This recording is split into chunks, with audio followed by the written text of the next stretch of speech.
चलिए देखिए, तो आज हमारा जो टॉपिक है वो ये है, derive an expression for the energy of the charge conductor कह लो बेटा, या चार्ज कैपेसिटर कह लो, ठीक ना। एक चार्ज कैपेसिटर या चार्ज कंडक्टर के लिए एनर्जी डिराइव करना, जो मैंने अभी आपको फॉर्मूला बताया था, कौन सा formula, half C V square, U is equals to half C V square, ठीक है ना। हाफ सी तो कॉपी में हेडिंग डाल लो बेटा, derive an expression for the energy of the charge conductor भी चलेगा, कंडेंसर भी चलेगा, कैपेसिटर भी चलेगा। ओके, कंडक्टर कह लो या कैपेसिटर कह लो, दोनों के लिए सेम बातें हैं। तो चार्ज कंडक्टर या चार्ज कैपेसिटर की एनर्जी निकालनी हमें। ओके, तो डायरेक्टली क्वेश्चन ऐसे आ सकता है। अब आपको मैंने जो फॉर्मूला दिखाया, जरा उसको जी भर के देखो। फॉर्मूला क्या है बेटा, हाफ सी वी स्क्वायर। तो देखो एनर्जी किसके प्रोपोर्शनल है बेटा, वोल्टेज के स्क्वायर के, पोटेंशियल के स्क्वायर के, मतलब U is proportional to V का स्क्वायर। से यस और नो? Yes sir. हाँ, तो मे बी आपको प्रूफ करने को बोल सकता है, proof the energy of a charge conductor is directly proportional to square of the potential. तो ये बात भी बोले तो भी यही करना है, ये बोले तो भी यही करना है। Okay done. Yes sir.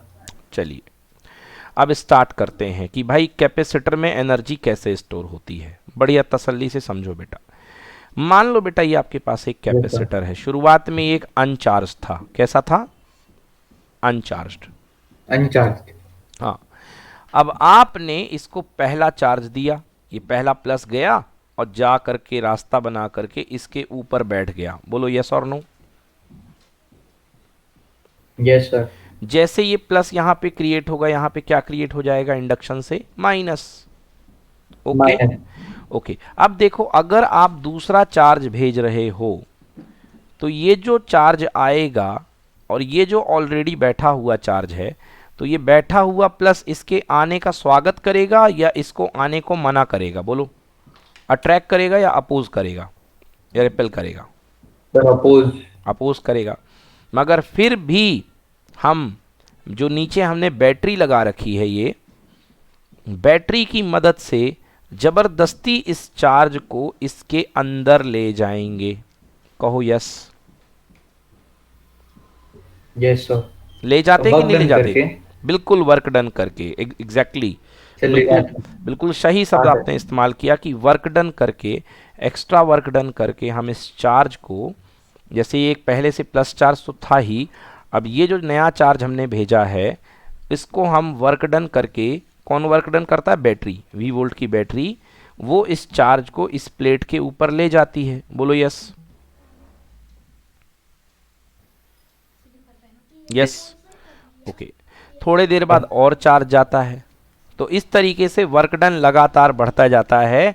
और बेटा यही वर्क डन जो है ये इन दोनों प्लेट के बीच में एनर्जी की फॉर्म में स्टोर हो जाता है। कौन सी एनर्जी? Electric energy. यस। तो ये हमें निकालना है कि हम कितना वर्क डन करेंगे और कितना वर्क डन यहाँ पे स्टोर होगा। समझ में आया? यही हमें वर्क डन निकालना है कि इसको, कैपेसिटर को चार्ज करने में कितना काम करना पड़ेगा, वही वर्क डन ही कहलाएगी एनर्जी। आइए देखते हैं। यस, सो लिखा है the work done in charging a conductor और condenser is stored as energy in it. यहाँ पे कैपेसिटर कर लो, कंडक्टर की जगह कैपेसिटर कर लो तो यस बढ़िया रहेगा। Capacitor is stored in energy in it, this energy is called electrostatic potential energy of the capacitor. चलिए फॉर्मूला डेरिवेशन करते हैं। मान लेते हैं कि स्टार्ट में हमारे पास कोई कंडक्टर है, एक कोई कैपेसिटर है, उसके पास सबसे पहले मैंने एक छोटा सा चार्ज दिया, स्मॉल q। बोलो यस। बोलो यस। Yes sir. इस स्मॉल q के चार्ज देने से, भाई पहले तो अनचार्ज यस था, सर। तो शुरुआत में जीरो चार्ज था, तो कितना पोटेंशियल था? जीरो पोटेंशियल था। बट जैसे इसको तुम थोड़ा सा चार्ज रूपी खाना खिलाओगे तो इसका पोटेंशियल डेवलप हो जाएगा कि नहीं हो जाएगा? हो जाएगा। हो जाएगा सर। हो जाएगा। तो जैसे ही आपने इसको चार्ज खिलाया, इसके ऊपर पोटेंशियल V आ गया। Okay, so let us consider about a conductor of capacity C which is given a charge small q बेटा, small q। एक कंडक्टर है तो स्मॉल q चार्ज देते हैं जिससे इसका पोटेंशियल v हो जाता है। तो बेटा फॉर्मूला क्या बनेगा, C is equal to Q by V. बोलो यस और नो। सो Yes, ये sir. फॉर्मूला बनेगा। यस, अब तो C equal to Q by V, तो V इज इक्वल टू क्या, Q by C. V is equal to Q by C. अब हम क्या करते हैं बेटा, अब ये जो अपने पास कैपेसिटर Q/Q. है इसके पास V पोटेंशियल है और Q चार्ज है, हम और थोड़ा सा चार्ज ले करके आते हैं। ये थोड़ा सा चार्ज है dq, इस चार्ज को हम अंदर लेके आते हैं। ओके, इस चार्ज को हम अंदर लेकर Yes, के sir. आते हैं। तो इस चार्ज को, dq चार्ज को v पोटेंशियल में लेके आने में हमें थोड़ा सा काम करना पड़ेगा। उस काम को हम मान लेते हैं dw। वो काम हम क्या मान लेते हैं, dw। तो हमें याद Yes, आ sir. जाता है फॉर्मूला कि DW. हमने पढ़ा था v is equal to dw by dq। याद आया, v is equal to D W Yes, sir. By D Q. ये फॉर्मूला अपन ने पढ़ा था, v is equal to D W by D Q. तो D W is equal to कितना हो जाएगा, D W is equal to V times of D Q. और v की वैल्यू क्या निकाली अपन ने बेटा, q by C. Yes, sir. तो पुट कर दो। So D W is equal to small q upon c और यहाँ पे D Q. Clear? What is this dw? Yes, sir. This dw is small work done, very small work done. But if we need full work done, then only we have one option, that is to integrate this small work done. तो बेटा integrate कर दो, तो काम शुरू कहाँ से हुआ था, जीरो से, ख़त्म कहाँ पर होगा, w पे। और यहाँ पे क्या है बेटा, integration q upon C and D Q. तो c बाहर ले लो, 1 बाई सी, और इंटीग्रेट करेंगे q डी क्यू। तो यहाँ से कहाँ तक जाएगा, 0 टू q तक जाएगा। जाएगा, जाएगा सर। जाएगा 0 टू q। तो बस फिर सॉल्व कर दो इसको। कैसे सॉल्व होगा ये मैं यहाँ बता देता हूँ। देखो बिल्कुल वही का वही कर दिया बेटा। D W is equal to Q upon C D Q, Q upon C D Q. बेटा c कांस्टेंट है, 1 बाई सी बाहर आ गया, q डी क्यू। हाँ, तो x का इंटीग्रेशन अगर एक्स स्क्वायर बाई 2 होता है तो भाई मेरे q का इंटीग्रेशन क्या होगा, q square by 2। Q square by 2, हाँ सर। तो ये q square by 2, lower limit 0 upper limit q। तो पुट कर दिया अपन ने भैया, तो पुट कर दिया अपन ने। तो 1 बाई सी बाहर है, अपर लिमिट q आ गई, आंसर आ गया q square by 2। So your energy is, your work done is what, your work done is half q square upon c, half q square upon c। ये है work Yes, done. sir. Done, done. Yes sir. Now after full charging, हाँ, sir. after full charging total charge Q है, capacity C है, potential V है। तो क्या relation होता है भैया, पढ़ा रखे, C equal to Q by V. तो Q इक्वल टू कितना हो जाएगा, CV होगा कि नहीं होगा, ऑब्वियसली होगा, Q इक्वल टू CV। होगा सर। तो वैल्यू पुट कर दो Q इक्वल टू CV की। सो क्या बन जाएगा भाई, half C square V square upon C, C से C cancel, answer half CV square. So u is proportional to v square. Clear? आपसे Any problem?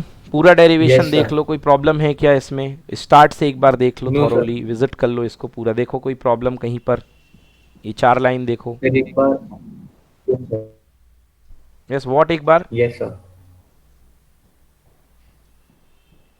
सर अपन इसको एक बार साहब उसमें व्हाइट वाले पेज में कर देंगे सर, ब्लैक वाले पेज में। हाँ, इसको एक बार फिर से कर दूं, ये कह रहे हो,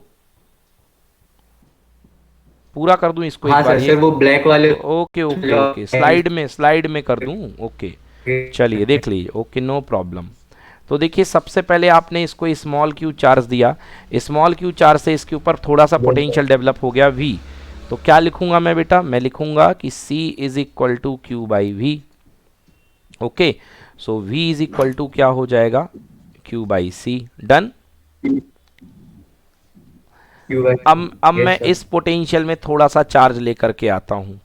ये थोड़ा सा चार्ज क्या है, डी क्यू है ना। इस पोटेंशियल में मैं थोड़ा सा चार्ज इसके अंदर करता हूँ। तो मुझे इस चार्ज को अंदर करने के लिए क्या वर्क करना पड़ेगा, डी डब्ल्यू। तो हम जानते हैं कि potential V is equal to होता है D W by D Q. Okay yes sir. Okay. So D W is equals to कितना हो गया, V times of D Q. तो कंप्लीट वर्क डन निकालना है तो डी डब्ल्यू का integration is equals to V D Q का integration. Work done is varying from zero to W, and charge कहाँ से वेरी होगा, जीरो से लेके अपनी हाईएस्ट अमाउंट क्यू तक। चलो तो बेटा वैल्यू पुट कर दो, वी की जगह क्या रख दो, Q by C. So zero to W yes D sir. W is equals to integration V की जगह small Q upon C, but capacity तो कांस्टेंट होती है भाई, बाहर ले ले, और यहाँ पे आ जाएगा डी क्यू, लिमिट जीरो से लेके क्यू। डी डब्ल्यू का integration W, zero to W, one by C. Q का यस सर। इंटीग्रेशन क्या होगा, Q square by two, limit zero to Q. Agree? Okay. Yes sir. So upper limit w, lower limit 0, w minus zero is equal to half by two C. C बाहर आ गया, to बाहर आ गया, limit put करो q की जगह capital Q, तो q का स्क्वायर माइनस जीरो। तो आंसर कितना आ गया बेटा, work done is equal to ऊपर बचा क्यू स्क्वायर और नीचे बचा टू सी। समझ में आया? Upon two and C. This work done is called energy, yes U sir. Is equal to Q square upon two C. अब Q की वैल्यू क्या हुआ करती है भाई, Q इज इक्वल टू होता है CV। होता है कि नहीं होता? Q इज इक्वल टू क्या होगा, CV। होता है सर। होता है, तो Q की जगह CV रख दो, तो U is equal to Q की जगह CV पुट कर दो, तो C square V square upon two C. एक सी से एक सी कैंसिल हो गया, आंसर यस क्या आ सर। गया, half C V square. Sir V square. हाँ ले लो V screenshot, square. Half C V square. So this is the energy stored in the capacitor. ये है कैपेसिटर के भीतर की stored energy. Yes sir. Done? Yes sir. Done? हाँ sir. Okay. So ये थी कैपेसिटर के अंदर की स्टोर्ड एनर्जी। चलिए अब हम पढ़ने वाले हैं, अब हम क्या पढ़ने वाले हैं, नेक्स्ट टॉपिक है कंडक्शन ऑफ टू कैपेसिटर। दो कैपेसिटर को कनेक्ट करना, और दो कैपेसिटर को कनेक्ट करने में हम क्या साबित करेंगे, prove that on connecting two charge conductors charge distribute them according to their capacity. हम ये साबित करेंगे कि अगर हम दो चार्ज कंडक्टर को कनेक्ट करते हैं तो उनकी कैपेसिटी के अकॉर्डिंगली जो होता है चार्ज डिस्ट्रीब्यूट होता है। चलो समझो पहले इस बात को, इसमें समझते हैं। Yes sir. मान लो बेटा एक हाँ सर, अपने स्लाइड पास में। पहला कंडक्टर है, पहला कंडक्टर है जिसका नाम है A। मैंने इसको चार्ज कर दिया, इसके ऊपर कितना चार्ज आ गया, मान लो बेटा Q1, बोलो यस। इसकी कैपेसिटी कुछ ना कुछ होगी, कैपेसिटी फिक्स होती है कंडक्टर की, वो होगी C1, और चार्ज खिलाने से इसके ऊपर पोटेंशियल आ गया होगा V1। तो इस कंडक्टर के पास क्या क्या है, पहले कंडक्टर के पास चार्ज है Q1, कैपेसिटी है C1, पोटेंशियल है V1। दूसरा एक और कंडक्टर मेरे पास है, इस कंडक्टर का नाम है B। ये कंडक्टर है मेरे पास, इसका नाम है B। इसको भी मैंने चार्ज किया है, कितने कितने चार्ज से मैंने चार्ज किया है इसको, Q2 से चार्ज कर दिया है। इसकी कैपेसिटी कितनी है बेटा, C2, और चार्ज करने पर इसका पोटेंशियल कितना आ गया है, V2। ठीक है, बोलो यस। V2। तो यस सर। होना क्या है यार, ये समझो कि अभी इसका पोटेंशियल अलग है और इसका पोटेंशियल अलग है। ये फर्स्ट केस है, केस नंबर 1 है जब दोनों अलग अलग थे, दोनों अलग अलग थे। Yes sir. तो जिस समय दोनों अलग अलग थे इनके इंडिविजुअल चार्जेस क्या होंगे, इसका चार्ज होगा Q1 equal to C1 V1।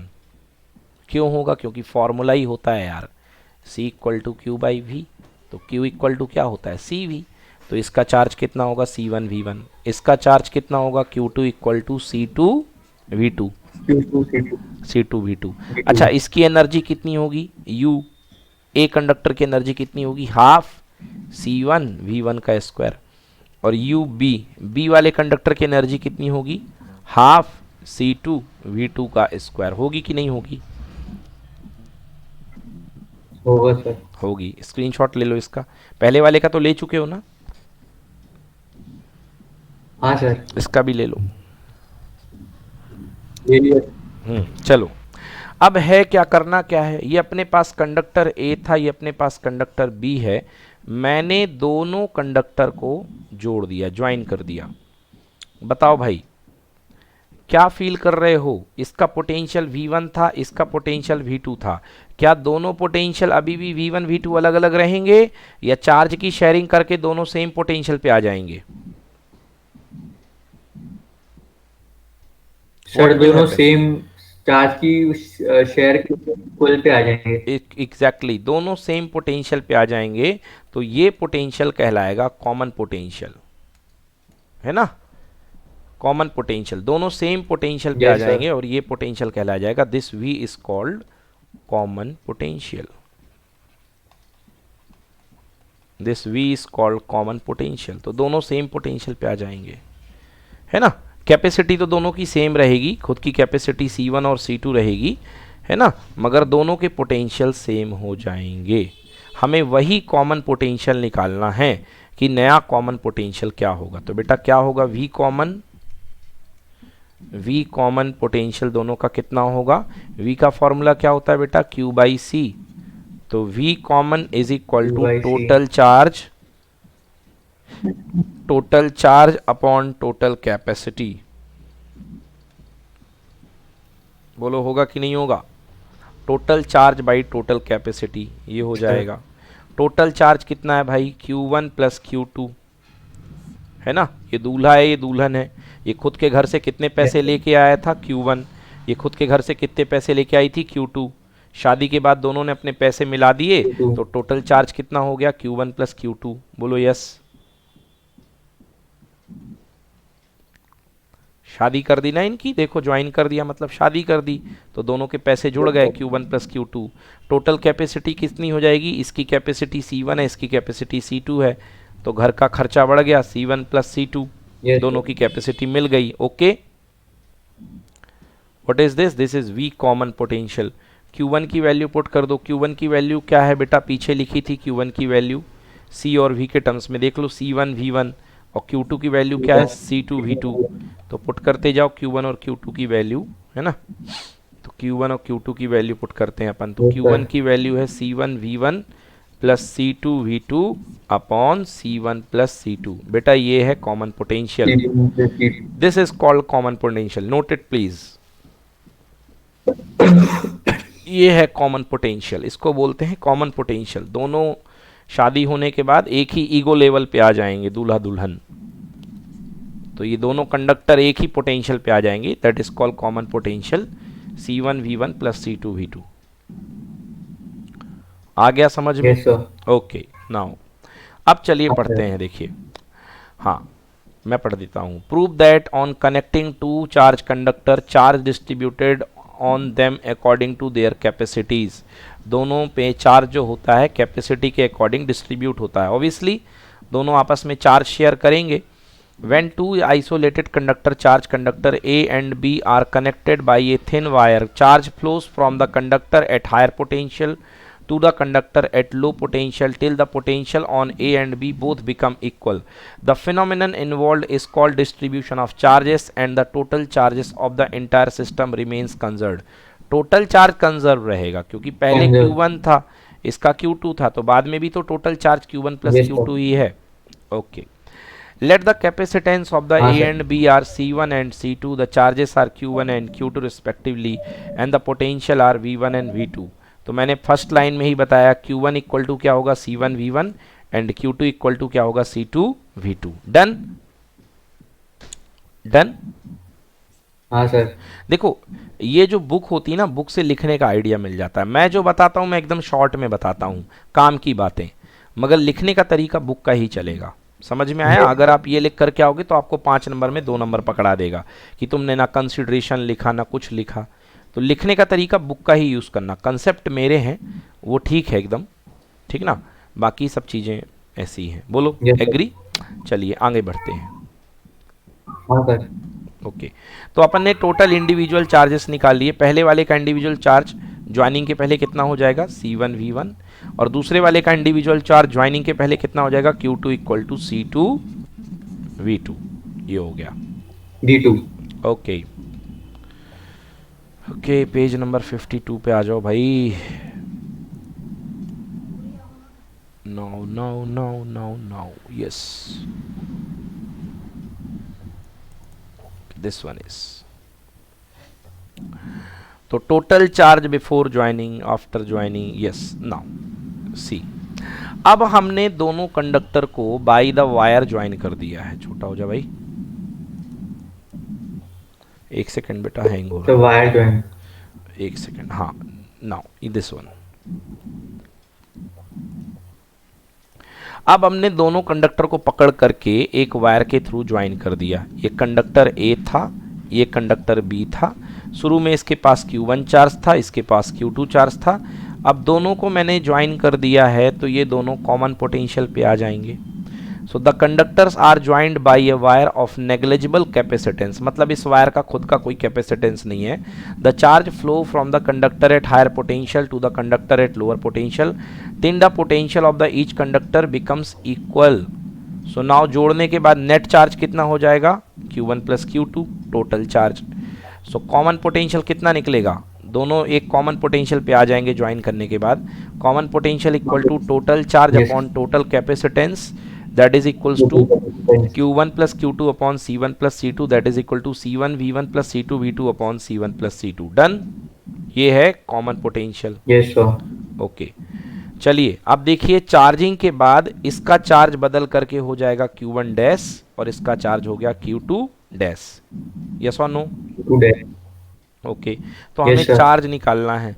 Capacity तो वही रहेगी C1 और C2। तो नया पोटेंशियल तो V इसके ऊपर भी है और V इसके ऊपर भी है। तो क्या होगा formula, Q1 dash equal to C1 into V dash, या V ले लो, and Q2 dash equal to C2 into V। तो Q1 dash equal to C1V, C1V की वैल्यू ये है, और Q2 dash equal to C2 और V की वैल्यू ये है। बोलो यस।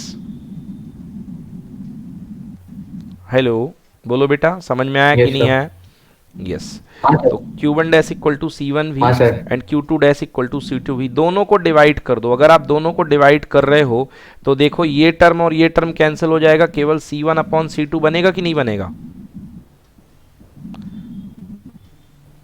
तो बनेगा, अवश्य बनेगा। तो लॉजिक क्या निकला यार, लॉजिक ये निकला Q1 dash upon Q2 dash equal to C1 upon C2। मतलब जो नया चार्ज होता है वो किसके प्रोपोर्शनल होता है, कैपेसिटी के प्रोपोर्शनल होता है। yes, so when the conductor are joined, then the charges get distributed in the ratio of their capacities। okay, yes sir. जो चार्जेस होते हैं वो उनके कैपेसिटी के रेशियो में डिस्ट्रीब्यूट होते हैं। Clear? Yes sir. Okay, next question करवा चुका हूँ। Obtain the expression for the potential due to the group of point charges. तो वेरी सिंपल यार, अपने पास कई सारे चार्जेस हैं, ये Q1 है, तो Q1 का R1 दूरी पर पोटेंशियल कितना होगा, 1/4 pi epsilon not into Q upon R1। Similarly Q2 का ये होगा, सिमिलरली Q2 का कितना होगा, 1/4 pi epsilon not into Q2 by R2। ऐसे Q3 वाले का और ऐसे Qn वाले का होगा। और आपको सुपर पोजिशन करना, मतलब सबको ऐड कर दो, सबको ऐड कर दो। कर दिया ऐड, 1/4 पाई एप्सिलॉन नॉट बाहर आ गया, ये सारे ऐड वाले पार्ट हैं। Okay, yes sir. चलो भैया, बहुत अच्छी बात है। तो ये हो गया सुपर पोजिशन, ये 3 मार्क्स का आता है, और ये जो ऊपर मैंने कराया ये 4 मार्क्स का आता है। वेरी वेरी इंपॉर्टेंट, अभी के अभी इनको आज के आज ही कर लीजिएगा, फिजिक्स में कभी कल नहीं आता। Okay, yes sir. चलो Yes, जी। ओके, तो ये हमारे हो गए, शीट नंबर किस पे आ गए अपन,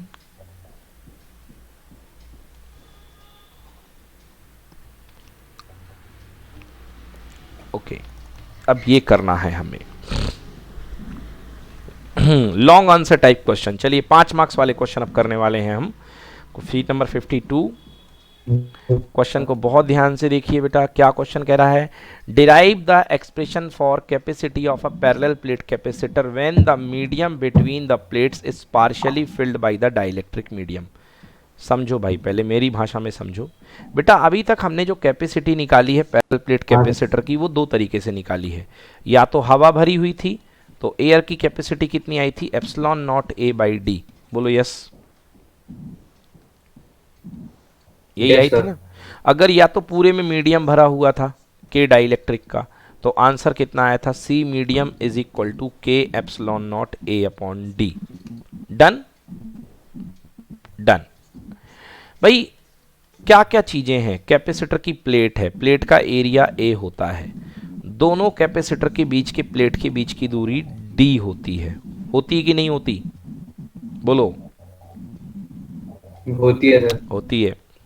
अब करना क्या है, अब हमें पूरे में डाइलेक्ट्रिक को नहीं भरना है बेटा, अब हमें जो डेरिवेशन है वो इस डी डिस्टेंस के बीच में टी थिकनेस का डाइलेक्ट्रिक फिल करना है। कितनी थिकनेस का, टी,